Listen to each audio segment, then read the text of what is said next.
At first, the Ferrari 296 rebuild looked like another ambitious supercar project. A crashed Ferrari, a damaged front end, a hybrid system needing repairs, a full rebuild from the ground up. Difficult? Definitely. Impossible?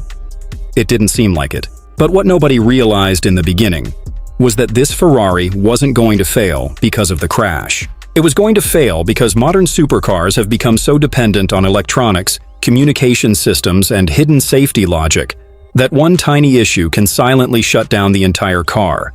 And that's exactly what happened. The first signs appeared in Cyprus, where the crashed Ferrari was originally collected from. Even before the rebuild began, the 296 already behaved strangely.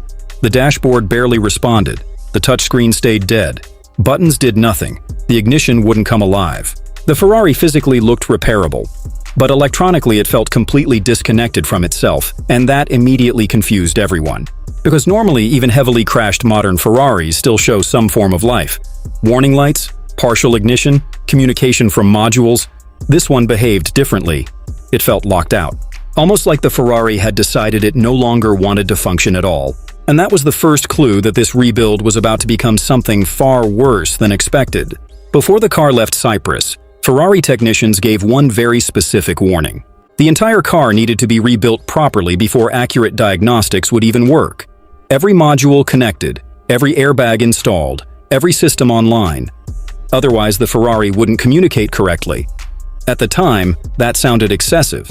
But modern Ferraris are built around networks of modules constantly checking each other. If one major system is missing, other systems can refuse to initialize entirely. And unfortunately, that reality would slowly turn this rebuild into a nightmare. Once the Ferrari arrived back in the UK, work began immediately. New parts started arriving, damaged components were removed, cooling systems rebuilt, wiring repaired, structural sections replaced. Every week the car looked closer to completion, and every week expectations grew that the Ferrari would finally respond. Except it never did. No ignition, no startup sequence, nothing. The Ferrari remained completely lifeless, and over time, frustration inside the workshop started changing into confusion, because eventually this stopped looking like crash damage. It started looking like something deeper. No matter how much progress was made physically, electronically the Ferrari still acted dead. And that's the terrifying thing about modern hybrid supercars. The mechanical side is no longer the hardest part, the software is. One system disagreement can stop the entire vehicle from functioning. One communication error can disable startup completely. And suddenly the rebuild wasn't about replacing damaged parts anymore. It became a battle against invisible electronic logic. Eventually, Ferrari themselves had to become involved. But even that wasn't straightforward. Because the car hadn't gone through Ferrari's official repair network, support immediately became complicated. That's one of the hidden realities of exotic cars today. Manufacturers tightly control repairs, diagnostics, and access to systems. Once a vehicle leaves the approved ecosystem, even dealerships become cautious. Ferrari eventually agreed to inspect the car. But first, the rebuild needed to be fully complete. And that's when attention shifted towards something nobody originally considered important: the air conditioning system. At first, that sounded ridiculous. Why would unfinished air conditioning stop a Ferrari from starting? Except on the 296, the AC system isn't just for cabin comfort. It also helps regulate temperatures inside the hybrid system, and suddenly a dangerous possibility appeared. What if the Ferrari believed the hybrid battery cooling system was compromised? What if thermal protection systems were preventing startup to protect the battery? At this point, even bizarre theories started sounding believable, because absolutely nothing else made sense anymore. The problem was the original Ferrari AC pipework no longer fit properly after the custom challenge-style front-end conversion. The entire front setup had changed. Radiators moved, cooling layouts altered, pipe routing completely different.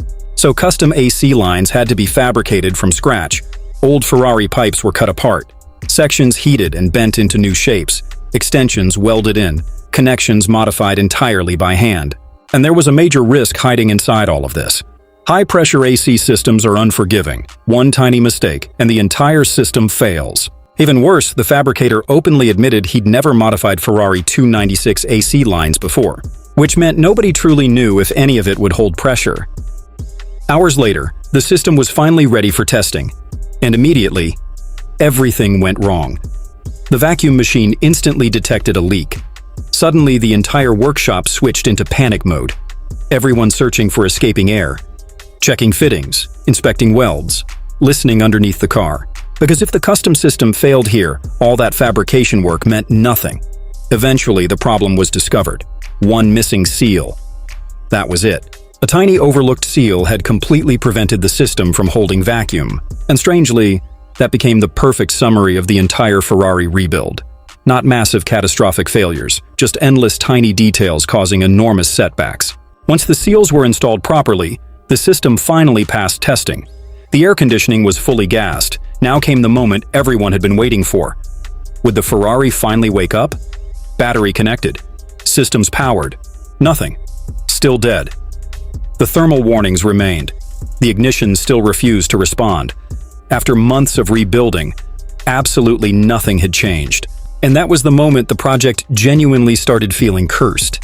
Because eventually there comes a point where logic stops helping. Every normal explanation had already been tested, so outside specialists were brought in.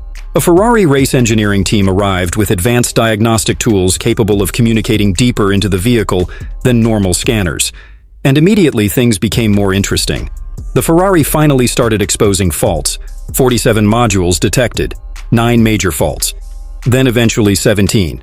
Oddly enough, that was considered progress, because for the first time ever, the car was actually reacting. The problem was the system still refused to fully initialize, and then another major clue appeared. The Ferrari wouldn't properly accept the replacement hybrid battery. To the car's software systems, the new battery effectively didn't belong, which created a painful possibility. The 15,000 replacement battery might never have been necessary. At this stage, even the specialists struggled. Modules refused coding. Alignments failed. Communication kept collapsing during procedures. And slowly, another realization appeared. The Ferrari might need to be returned completely back to standard before anything would work properly. So the recommendation became simple. Reinstall the original battery, return everything to factory condition. Let Ferrari inspect the vehicle directly. At that point, there weren't many options left. So the Ferrari disappeared behind Ferrari's closed doors, under strict no-filming policies.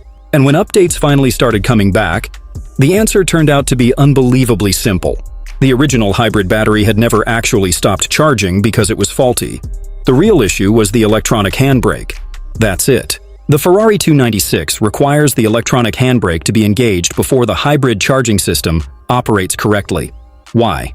Because Ferrari doesn't want the vehicle rolling away while connected to a charger. But after the original crash, the handbrake had been manually disengaged so the car could be pushed around during transport and repairs. And from that moment onward, the charging logic never worked properly again. Months of confusion, countless diagnostic attempts, a $15,000 battery purchase, all caused by one hidden requirement. No obvious warning explained it clearly. No dashboard message pointed directly toward it, just silent refusal from the car. And somehow, that made the situation even more frustrating, because after finally solving the charging problem, the Ferrari still wasn't fixed. Another issue immediately appeared.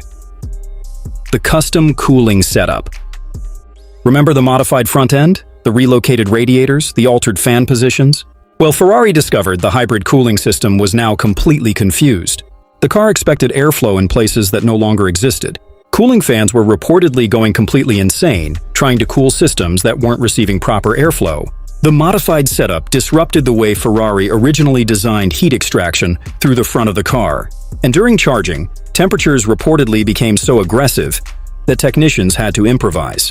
Leaf blowers were allegedly used to force additional airflow into the system, while diagnostics continued.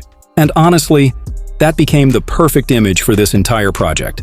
One of the most advanced hybrid Ferraris ever built, being cooled using gardening equipment because of a chain reaction of tiny overlooked problems. And the scary part is what this rebuild exposed about modern supercars. These cars are no longer purely mechanical machines. They're rolling computer systems protected by layers of software logic, safety protocols, communication checks, and electronic dependencies. A missing seal can stop progress for days. A disconnected fan can confuse an entire cooling strategy. One electronic handbrake can silently disable charging for months. And once enough systems disagree with each other, the entire car can simply refuse to function. That's what made this Ferrari 296 rebuild so brutal. Not the crash damage, not the fabrication, not even the hybrid system itself. It was the fact that every tiny issue triggered another hidden layer of problems underneath it. And after everything, after months of rebuilding, after specialists, after Ferrari involvement, after replacing batteries, after rebuilding cooling systems, the Ferrari still hadn't fully completed the journey yet. Because getting the ignition alive was only the beginning.